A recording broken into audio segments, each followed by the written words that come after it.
Good morning, welcome to Tibet Talks number 7, a series of discussions from scientists, journalists, opinion leaders, etc. about current Tibetan affairs. Today we are talking about the visit of Wang Yi, the foreign minister, to Europe, about the labor camps, a very urgent problem in Tibet, and about EU-China relations. We have 4 or 5 participants. We don't know yet because one is missing and is maybe coming up. I want to there's Mr. Van Helvert from the Netherlands. Yeah. Good morning. You hear me? Morning. That's no problem. Mr.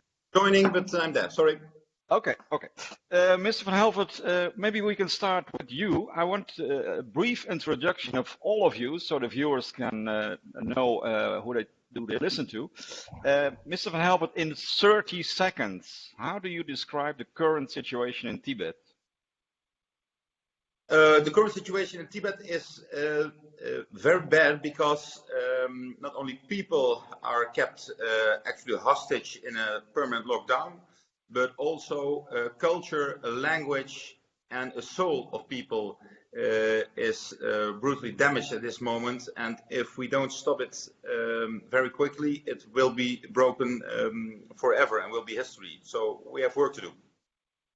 Yeah, it resembles Xinjiang more and more, huh? The situation in Xinjiang. But at least what I can see, and that's of course the problem, I wish we could send a UN investigation team to Tibet, but as we all know, that's not allowed by the Chinese government. Okay. Ms. Isabel Santos, member of European Parliament, thank you very much for joining us. Could you describe the situation in Tibet in a very brief statement? It's totally unacceptable in accordance with the European values of respect for freedom and democracy and human rights. We are seeing a complete violation of the fundamental rights of people of Tibet and an intolerable way of dealing with their self-determination and culture that we are fighting for defend their rights and the rights of also with the rights of Uyghur people in Xinjiang. That is also a very worrying situation that they are living. In the past year, the Sakharov Prize was attributed to Ilham Tohti, that is a fighter for freedom in Xinjiang. And of course, we are raising many questions around the relation, EU relation with China. I hope that the talks, the dialogue on human rights that we are waiting for occur this year can come with some improvements in this dialogue. Okay. You know very well that are very difficult. It's very difficult to dialogue with China in what is related. Okay, I'll come back to you. Mr. Petter Eide, MP from Norway, Member of Parliament. In a very brief way, what is your opinion about the current situation in Tibet? Yes, thank you very much, Pim, and all to others also for including me in these talks.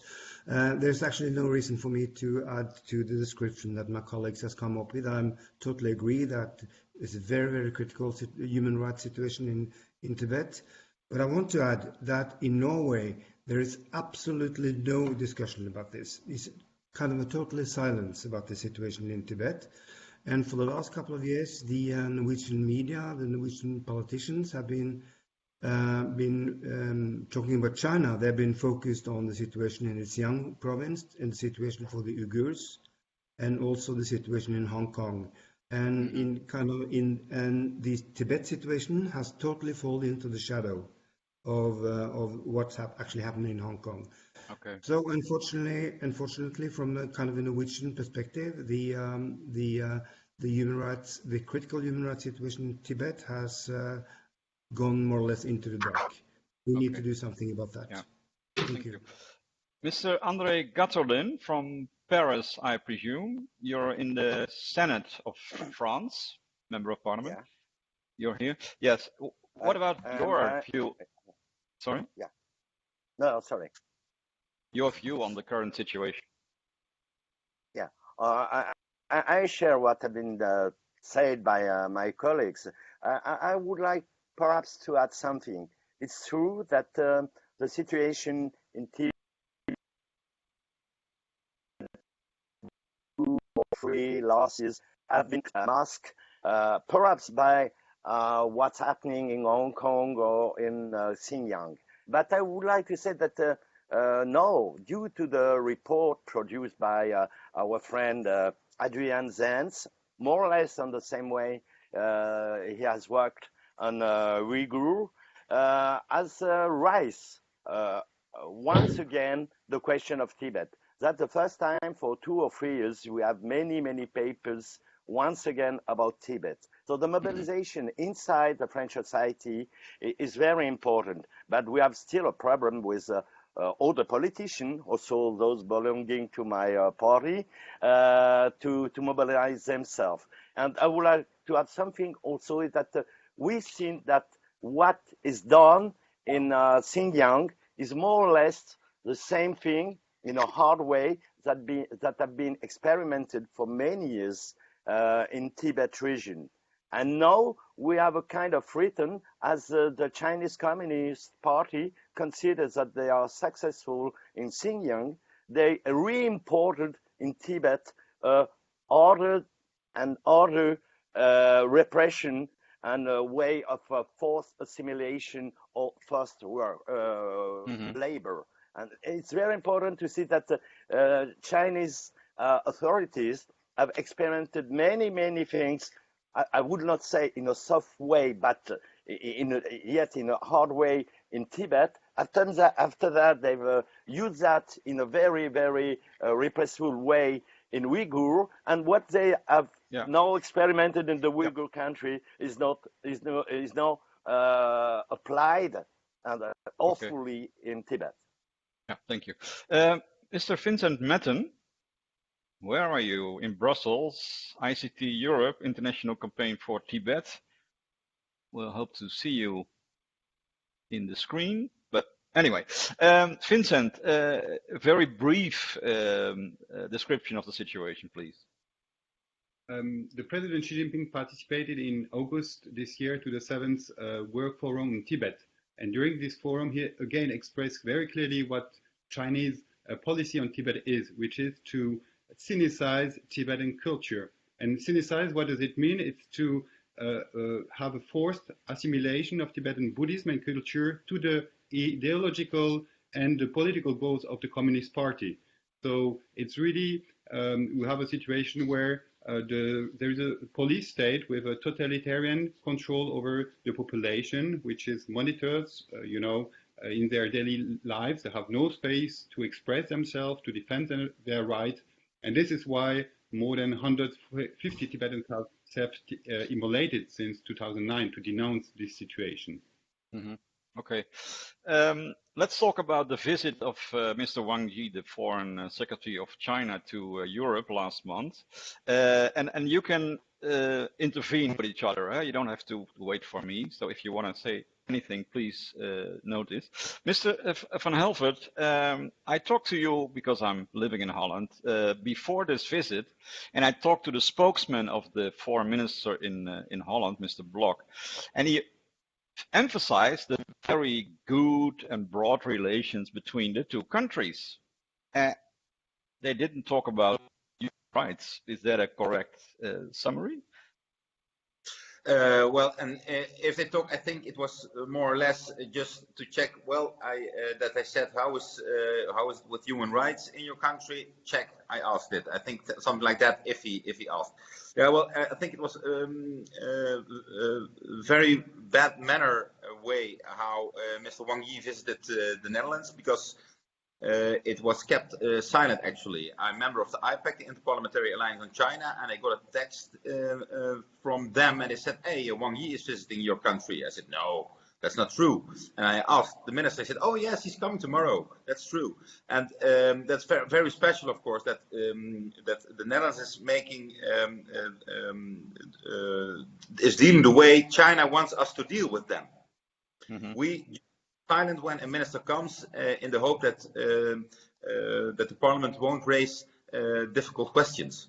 Well, so I tried to invite Mr. Wang Yi into the parliament. Of course, he refused. Actually, of course, for instance, to compare it with Mr. Pompeo, Secretary Pompeo, when he was 6.5 hours in the Netherlands last year, he visited 1.5 hours in the parliament to discuss issues with the Standing Committee of Foreign Affairs. So it's not a very strange question. Pompeo made time for us, and we had also some things to discuss, but Wang Yi said, I don't have time, when it was 3 days in the Netherlands.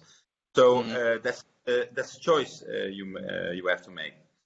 So I think, yeah, that is, and I see you're talking with the politicians, so I put some politics in it. I see in the Netherlands that some parties, and especially our largest party, the Liberal Party, the VVD, is very anxious, very afraid to be critical on China. They don't dare to say anything. Our Prime Minister kept thanking the Chinese government for sending some masks during the period of during the first period of Corona. They invite, they receive the ministers with all respect and flags in the Middle Tower, and they don't dare to say anything critical. For instance, the member of parliament from the Liberals, Mr. Weveling, was a member of the IPAC with me together. We were co-chairs, and he had to withdraw on the pressure of the party. So that's the power of the party. Yeah.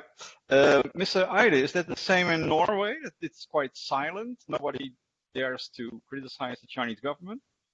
Well, we have had for the last year we have actually had 2 visits from prominent Chinese politicians. Last year we had a visit from Li Shanshu, the head of the Congress, and now we also had a visit from Mr. Wang.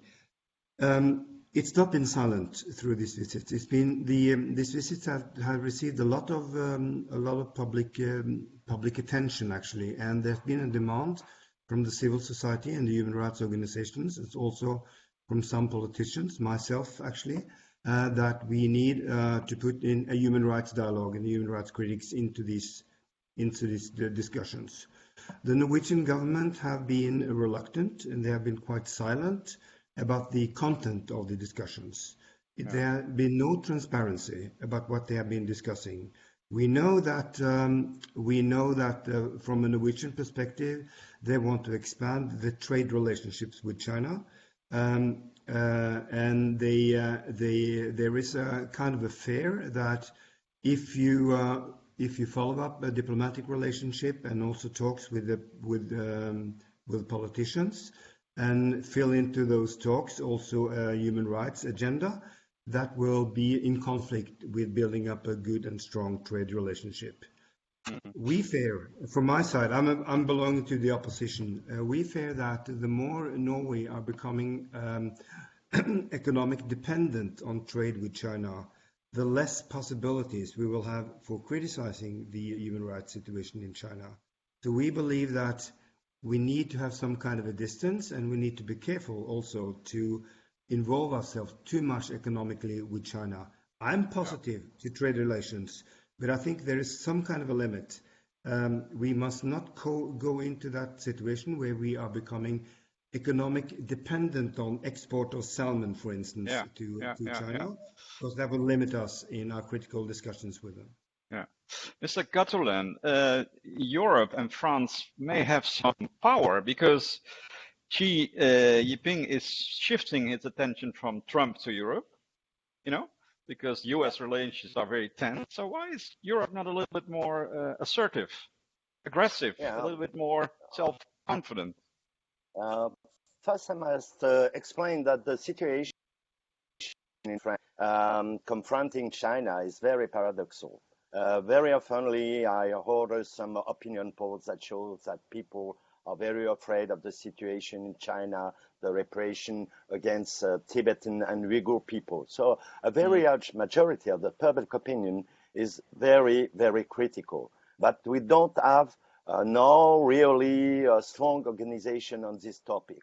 And on the other hand, we have politicians, traditional politicians belonging to all various parties, but also economical interests that have built for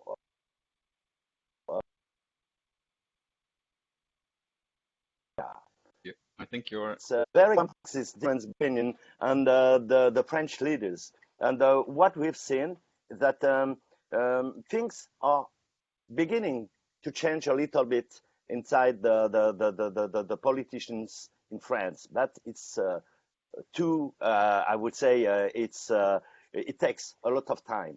I met the President Macron 4 weeks ago in a personal meeting, and we've talked about that. He said, that's nice what you are doing on China, because I'm co-chair of the IPAC for France. And for a long time, I worked with Uyghur people. I've welcomed Ribiya Kader many times at the Senate, provoking some diplomatic incident. But he said, you don't have to expect from me and from the French diplomacies that we will follow you on each topic. But yes, and I told him that, in my opinion, it was a political error to personally receive Wang Yi. Wang Yi is only, I would say, a ghost minister for foreign affairs of China. And this is not the way a president welcoming at the Elysee a small little ministry for Chinese foreign affairs.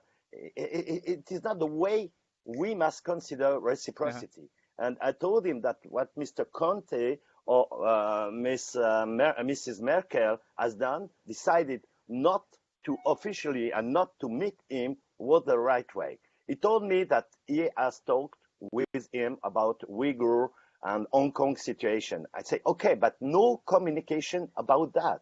You have done no official report of that, and you left the Chinese authority communicate that it was something very cool productive between the president and so on. And so we, and I tell him that 2 months ago, 30 parliamentarians sent him a letter on the Uyghur situation, and he didn't answer. And as the meeting between him and me was a little bit, I would say, rough, not rough, but very clear. 3 days after, he published a declaration on the Uyghur situation. So we have to put the pressure, but as parliamentarians, we have less power on the international policies. That's always the president and the diplomacy will decide. But more and more people are joining us. Thank you.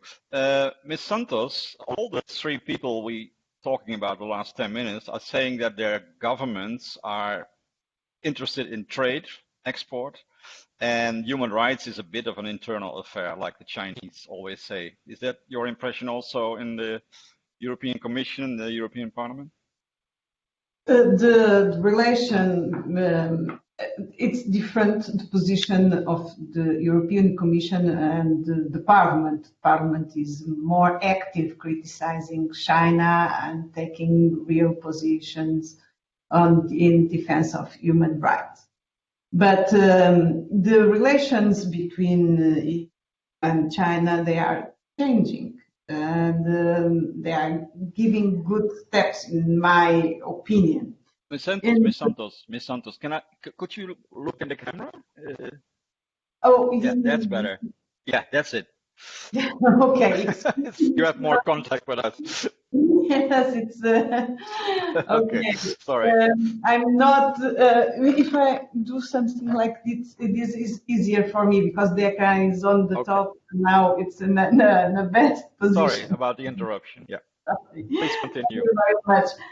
As you understand, after the last meeting, the last summit, the President Charles Michel said that Europe is a player but not a playing field. And this is a very strong statement. And when we see that Mr. Joseph Borrell says that we can be naive in our relations with China, this has a strong meaning. The other point is that EU already recognized that China is a strategic partner, but a systemic rival. So this means that, of course, we are interested in trade, but we don't forget democracy and human rights. And we have a dialogue for human rights that is scheduled to the end of the year, and that is a motive to wait for news. We will be waiting for news, and as you know, the dialogue between the European Parliament and the Commission is very transparent, because the Vice President is asked to be to the Parliament to talk with the parliamentarians and to have public sessions with parliamentarians when he talk about the foreign policy. And of course, at that time, we will have probably Mr. Borrell coming to the Parliament and be asked about this dialogue. So, of course, we are interested in trade, but we, at this moment, we are not seeing trade as an instrument of change, as we saw in the past when we were a little bit naive. Okay. And now we need to ask for change before trade. Exactly. And before the comprehensive economic agreement that we are waiting for, we must ask for change. Yeah, thank you. Mr. Vincent Metten from the ICT Europe, Mr. Van Helvert started his statement with a quite shocking thing that the ministers are talking about human rights. Uyghur check, Tibet check, Hong Kong check. It's a kind of a mandatory list, and not a real concern. How does that struck you? I would like just to intervene on the Wang Yi visit, if I may, because I wanted to say that I fully share the Senator André Gatolin's comment on the visit to Europe. I think the perception of the visit to France was, meeting with Macron was probably not, the same level. I mean, it's a president meeting a minister. It should be a lower level, as it was in the case of other European countries. And I think the visit of the minister, it was really an opération de charme to try to, to react to some more critical voices in Europe and by EU leaders about China, about, Hong Kong, the security law that was adopted there, about how they managed the COVID crisis. And also there have been some criticism from Michel and from Ursula von der Leyen here. And so the Wang Yi did not visit Brussels, for instance, during his trip to Europe. And at the same time, Yang Jiechi, the responsible for international relations at the Communist Party, visited south of Europe, like Greece, Spain. And so I think this was and Portugal, it was really trying to influence and trying to increase its influence in south of Europe. So I think China realizes that the European countries and EU are more assertive on China, more critical, and they want to try to change that. This is comment. Just to perhaps to react, I totally agree with what Vincent had said a few minutes ago. And last week I was in an official delegation from the Senate in Hungary, in Budapest, and it's very strange, because when you walk in the inner city, you have a very, very, very big building from the Bank of China. And we've talked about China with the majority and the Fidesz representative. And they say they are a partner as Europe is a partner. I say, no, Europe is not a partner of Hungary. You are part of Hungary. And they say they want to put money. They will build railways and so on. So we take the money and we do not consider the small but growing will of the European Union to go where more economical, strategical, technological sovereignty. And that's a real problem because Wang Yi is coming in the main country, making the show. We have the real chief of the diplomacy going around very discreetly in other countries, and they build, and yes. If I can jump a little bit on this talk. Chinese investment and also Chinese influence. Your line is a bit. If I can jump a little bit on this thought, the problem is that Europe has a severe difficulty to talk in one voice when we are talking in foreign affairs, external relations. And this is very dangerous in this relation with China, because we know very well what kind of diplomacy China is doing, and around several countries, how impressive this diplomacy is going. And this is additional difficulty to talk in one voice and have a common position. Yeah. Mr. Van Helvert, 10 minutes ago, Ms. Santos said something very important. We don't have to be naive. Before we talk about trade, we should talk about human rights. But how can that happen in the daily practice? I mean, can you comment on that? Yeah, well, I think that both are very important, because without any trade, you can't put any pressure on China, because China won't listen when we ask friendly. So trade is very important. So I'm not of the school who says we will quit with all the contacts with China as long as Tibet isn't free. I think that is good for headline taste the paper, but not any result. So both are very important. What I think is that we should cooperate internationally more and more within Europe, but also with the United States, also with Australia, Indonesia, because we all have the same analysis on China. I also share the analysis from Trump to China, only his way of dealing with it, that's a different way, but the analysis is the same. And the problem is actually also the same.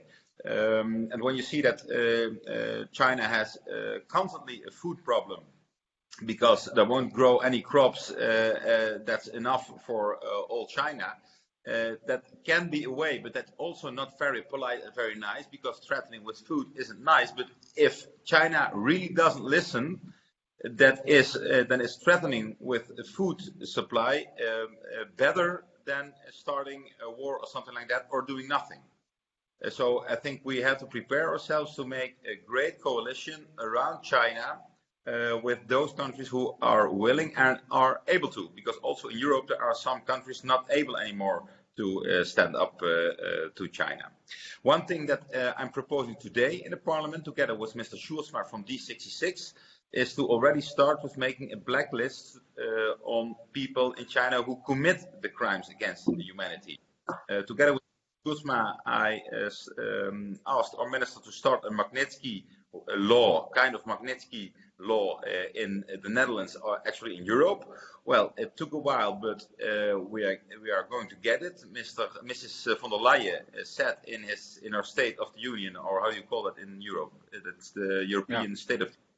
She said there will be a kind of Magnitsky law soon, and we suggest today in the Parliament that we already start with making a list, so that if the law is there in Europe, we immediately can start, and not if the law is, we have to start all the procedures. So that's something we would do today, so people in China may know that they are followed and the victims aren't forgotten.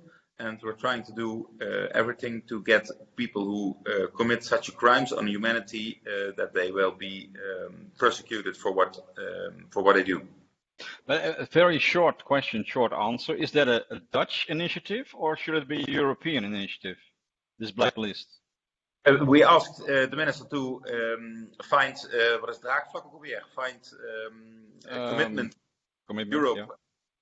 Kind of Magnitsky law, but Blok was one of the ministers who took the initiative after a question, so we were very glad that he did. Now it's there. I think that that kind of laws are always better if you do it with more countries. It's very nice for the headline in the Safe Tibet paper if the Netherlands does it all by themselves, but the result is better when you do it with all of Europe, together with the United States, together with Australia, Indonesia, Taiwan, whatever, every country that will cooperate with that. Yeah, Vincent, ICT is talking about this reciprocity, with a difficult word.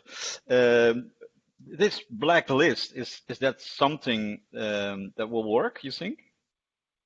I think it's a way to put pressure on Chinese and to show that there are concrete measures taken. And the US has adopted the Reciprocal Access to Tibet Act, which says that the relationship is not balanced. Chinese, have access to the US, but the other way it's not true.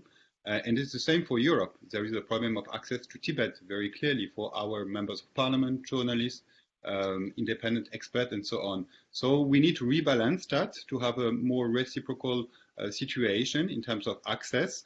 And we welcome the fact that President Michel said that the EU is pushing for a field visit to Tibet in the framework of the next EU-China human rights dialogue. So we hope this will take place, but it has to be made in good conditions so that it's people, the delegation can meet people they want, they can visit places they would like to visit, and that the communication part of it is well controlled by the EU side also. Yeah. But I think the sanction is a growing issue in Europe. We hear it by members of parliament. And I think this should be there must be a debate in Europe now. What about the responsibility of Chinese leaders who are blocking access to Tibet for our citizens? There should be a sanction mechanism that should be discussed. But Vincent, to be very concrete, this report about labor camps Reuters issued earlier this week. If anybody could find out who's the head of this operation, the Chinese official, could he be banned from Europe, to put it this way? I mean, that's also a debate to have. I think this highlights a dramatic situation in Tibet also. I think the interparliamentary, islands on China, and so some members of the parliament are here also in that network, said there should be sanctions against this responsible. So I think this is something to be really considered and discussed at the political level in Europe. Yeah. Yeah. Pim, can I just add into this discussion? Mr. Eide. Yes, thank you. I think this discussion on a kind of a Magnitsky initiative towards Chinese that commits human rights violations is very interesting. Though we need to be clear that while attacking individuals, we might not necessarily attacking the system, because we are talking about the system of and a tradition of Chinese violations of human rights. So we need to discuss how we can do that. But I'm not against it, and I definitely want that Martin will share that initiative with us, so we can also look at the names, and we can look at what kind of criteria we are identifying these people, which is very important, and we can see how we can actually have some kind of a European initiative to do this. May I ask one question? I think you punish them really if you freeze their money abroad, for instance. Huh? So the signal is if you ever want to leave this regime, okay, we'll freeze your money. That's a very strong signal. Absolutely, I totally agree. My main point is that I think such an initiative will be stronger if it is the same people and the same kind of rules and that we are applying in all European countries. Mm-hmm. I think that will be a much more stronger signal towards the Chinese people. I have one more, another kind of a topic I might discuss with you and ask for your reactions. Can I come back to this after I ask Ms. Santos fine. about Magnitsky, because I want to finish this first of all. Thank you. That's fine. Okay, Ms. Santos, a European Magnitsky Act, is that something to consider? I would like not name this mechanism as the Magnitsky Act, but as European sanctions mechanism for violations of human rights. It's for me, the name must be this one. This must be an European mechanism. And this is something for what we are asking for a lot of time. And I have now the hope that this mechanism will come soon and will be applied not only in cases of violations of human rights in Tibet, in Xinjiang, in all China, but around the world, because as you know, we are facing many cases of serious violations of human rights around the world. And this is a very, I think, a very effective way to defend human rights. Freeze assets, freeze visas for people that is violating human rights and it's acting against humanity, committing crime against humanity. And also, I think, demanding access to Tibet, Xinjiang, to visit these areas to watch for yourself. Yes, we are asking for that. That is something that was that is one question that I raised during the last AFET meeting with the ambassador from China to EU. And it's, of course, something that is in discussion. One thing that came from the last meeting, last summit, EU-China summit, is that hopefully the President Charles Michel, when in the end of the year, during the human rights dialogue, would visit Tibet. Hopefully, we hope so that that happens.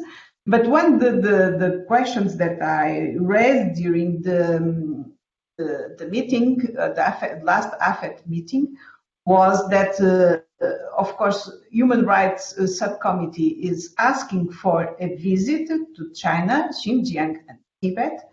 And I asked for a visit without control of movements, because, as you know, these visits these kind of visits can be like a Disneyland visit. Yeah, not propaganda. Propaganda. It's not like the style of visit that we want to do. It's a visit without control of movements and with the freedom of contacts and dialogue with the people on the ground. Of course, we know that that is sometimes very dangerous for people, but we will avoid that kind of threats, and of course we are still asking for. But let me say that the Chinese ambassador don't answer to me. So as he don't answer really, no. He was talking a lot of time. Okay. But not answering to the real question. Okay. Thank you.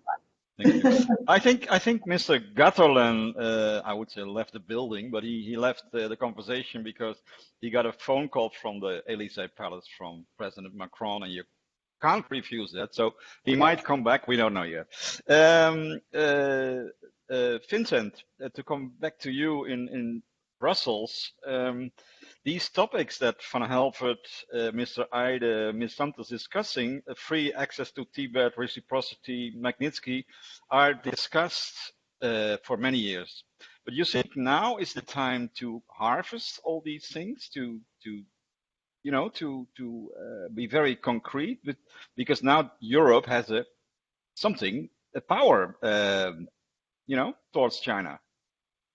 Indeed, I think what is missing with the EU is they always have, strong declaration, or sometimes some strong declaration. It's a declamatory policy and approach, but it's lacking, actions and implementation of the intention. That's a problem. They are, vocal on human rights, but it's not followed by concrete measures to try to implement their intention. What I notice now, and I would like to raise this, is that in the European Parliament, an interesting new committee has been set up. It's a committee on foreign interference in our European democracy, including disinformation. So we see with such a committee that will be headed by Mr. Raphael Glucksmann, that the European Parliament is taking very seriously Chinese, foreign influence, and also Russian foreign influence, of course, in Europe. And they would like to, react to that. So I think this new committee can play a very important role in investigating how China is influencing our society in terms of political outreach, in terms of academic outreach with the Confucius Institutes, and how they also try to influence the media by buying space and diffusing their articles. So I hope the report by Mr. Glucksmann will integrate these points as well. Okay, thank you. Mr. Eide, you would like to make an additional statement, and we can do this through a question from a viewer on Facebook. Martin, he says, why is Norway so silent and obedient to China? And you already mentioned there's not many public discussions in Norway. Why is that? Is that because of economic interest? Mr. Eide? Oh, you're asking me, yeah. Why Norway so silent? Well, I think the key focus for the Norwegian government. I'm representing the opposition, so I do not want us to be silent in this matter. I also have a background as a former Secretary General in Amnesty International here in Norway, so I want to raise these issues. But my understanding is that Norway is very silent because we want to expand our trade relations. It's actually as simple as that. Yeah. We also had a situation a couple of years ago when there was a peace prize to a Chinese dissident. That was in 2010. And after that, Chinese also blamed Norway for interfering in Chinese matters. So the Norwegians felt that there was in some kind of they called it a freezing box. There was no possibilities for Norwegian diplomats to have talks on a higher level towards the Chinese. But I think it's basically the economic situation and particularly we're talking about the export of fish, salmon, which is becoming the second largest export article in Norway after oil and gas. And the Chinese market are extremely big and prosperous for Norway. So Norway, the Norwegian government are very, very concerned that all kind of remarks or critics or dialogue into human rights situation will have a direct negative implication on the salmon trade. Yeah, on the salmon trade. But what I want to ask you about actually, because we have seen through the two last visits from Chinese officials in Norway, we have seen kind of two things, and I want to see if you have the same experience in other European countries as well. We have seen there has been a secrecy, a lack of transparency about the talks, and we have also had some kind of a Merry Christmas reports from the government.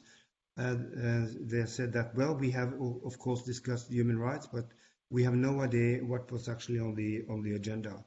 And secondly, we have also seen attempts from the Chinese officials to manipulate the Norwegian public. They have come to Norway in a very short notice, only a day. We have not been able to mobilize any kind of reaction or demonstrations or nothing like that, because there have been a very, very short notice and there's been no clear agenda. We have also seen, and we saw that last year, that was horrible actually, we saw that the Chinese embassy actually also blocked public spaces in Oslo, the capital, as to make sure that the human rights organizations like Amnesty have no possibilities for public appearance and demonstrations. So kind of manipulating of the Norwegian public and the Norwegian for kind of reaction to this. We have seen that quite systematically also. But the government is participating in this. They can refuse these Chinese. That is very difficult to. I have tried to find out whether the government has been a part of this kind of both the secrecy and also the manipulation of the public. It's quite difficult to prove, but it looks like that, yes. Well, Mr. van Helvert, he started this conversation with the same thing, the secrecy. And the refusal of coming to Parliament of this secretary.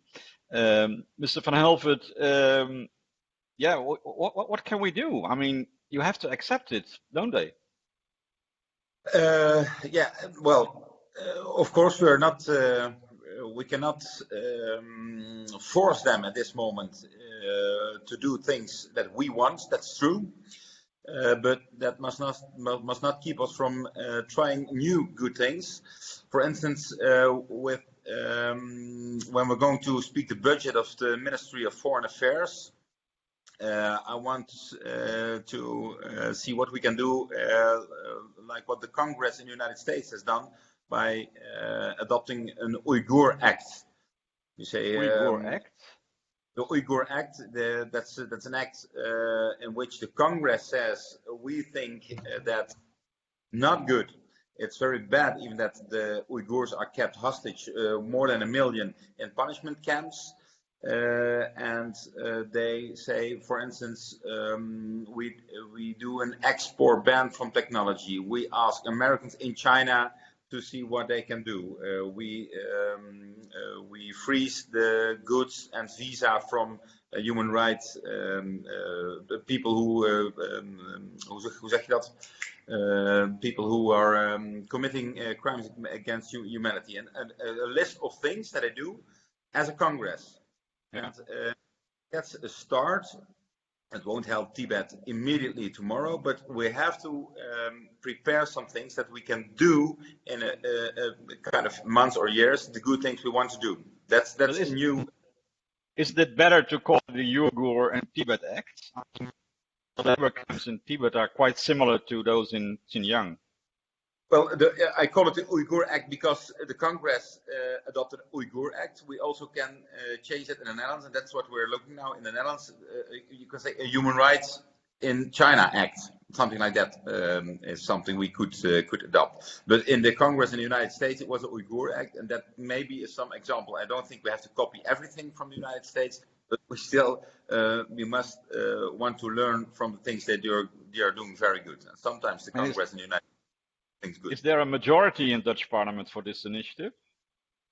Well, that's what we're trying. Today, as a kind of practice, I'll drop together with Mr. Schuursma the idea from the blacklist on the Magnitsky law, or Mrs. Santos totally correct the human rights law in the Union. If there's a majority for that, maybe there's also a majority for a next step. That's the political work that I have to do. Yeah, Mr. Gattolin, you're back in town, I see. You hear me? No, he's ringing. He's talking with Mr. Macron, I think. He's on the phone. Maybe we can listen to this conversation. No, he doesn't hear us, I think.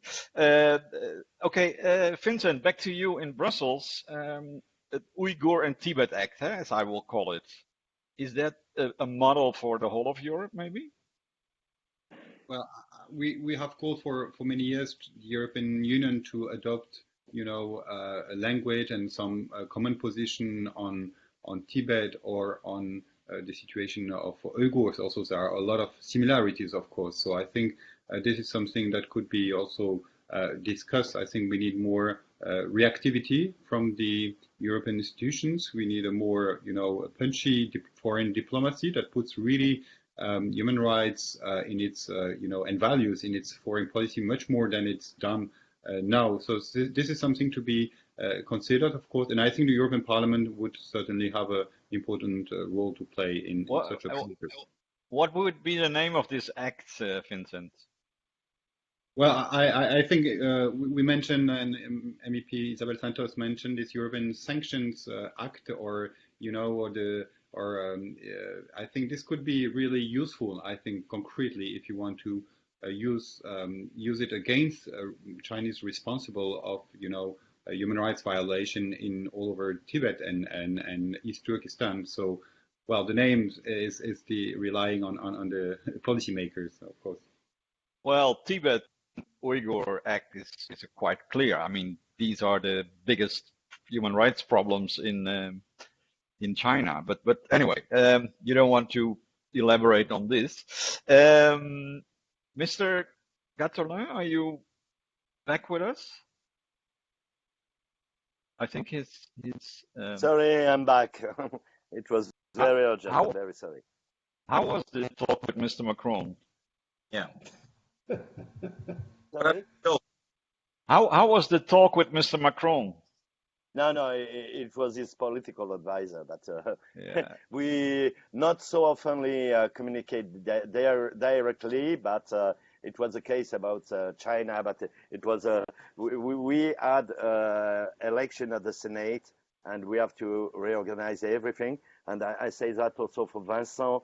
It's very important that we mobilize to keep our group of information on Tibet in this assembly, because we have lost many people that have been re-elected. The president was not candidate, so we have to find a quota, and all this work, this inside work, inside the national parliaments, to have official groups on Tibet, perhaps tomorrow on Uyghur situation. We got one also at the Senate on Taiwan, is very, very important. And I would say that what we are trying to do with IPAC has, in my opinion, changed the deal, because our governments that are very soft or frightened to confront China, when they see that 11 parliament plus the European Parliament act together, they are pushed to do something. They cannot say, okay, you are alone, as they told me for so many years. You are 2, 3, or 10%. They say, we are many European parliamentarians in the 11 countries that we act together. And Tibet issue is very important. What? This is not in competition with Uyghur, Hong Kong situation. And the fact that we act together, it has been created more or less by the INPAT when we created this International Parliamentarian Forum for Tibet. But the fact that we got it on China help us to mobilize people who come on Hong Kong to say, yes, but there is the Tibetan problem. So this is not disconnected. This is not a single issue. This is a global issue confronting China's government. Yeah, Mr. Van Helvert, 11 parliaments inside the European Union. Which one are those? Who else? Who support? No, Mr. Gatterlin is talking about 11 parliaments in the European Union who can confront China. 17 in the world, and I think more or less 11 in Europe. I don't know exactly. I didn't check, because do we consider United Kingdom as Belgium, Europe? For me, it's still at zero in Europe. Belgium joined now. There are two MPs who joined this network as well from Belgium. The IPAC, you mean? You talk about IPAC, huh, Mr. Gatterlin? Yeah, okay. Mr. Van Helvert is a member of this organization. I'm from the Netherlands, and I thought last week also Belgium came into it. Germany is one of them. France as well. Italy. And it's growing actually. Every month, 1 or 2 are joining also from in Europe. So that's very good. And Baltic countries too, I think. We have to check, because we don't know exactly we didn't verify how many parliaments in the European Union, but I think it's almost 10 among the 17 national parliaments. I could follow the Twitter line, and when a new country arrives, a new parliament arrives, then IPAC puts it on Twitter immediately. So I can. Okay, Vincent, I come to you. We have to conclude this conversation because some people have to go to their respective parliaments. Vincent, very briefly, what is your political conclusion after all these remarks? I think it's quite clear that we need to be more, operational, stronger on China at the national level, at the EU level as well, and at the multilateral level as well, with coalition of MPs who are, a very excellent way to confront China. And I think also we didn't tackle it today, but at the UN level, so we need to be more, stronger on China. And China is trying to get a seat at the Human Rights Council, and I think that's very important that our governments and our parliaments in Europe oppose that, because China is, the human rights record in China is so bad that it would be absurd and really unacceptable that China gets a seat. It will probably get, but it's really a problematic situation because it attacks universality of human rights. And this is. And you're a bit more optimistic after this hour, or? No, I think the influence of China is also gaining space in the UN level, in the UN mechanism. It has a lot of allies, so I think it will probably get the vote in favor of the seat. But nevertheless, I think our governments in Europe should oppose that. Okay. Ms. Santos, Mr. Van Helpert, Mr. Eide, Mr. Gatterlin, Mr. Metten, thank you all very much for these Tibet Talks number 7. Thank you very much. Thank you. We hope to see you again soon. And Tibet Talks number 8 will arrive, I think, in a few weeks. And we will mention this on our website, Facebook, etc. Good morning. Thank you all.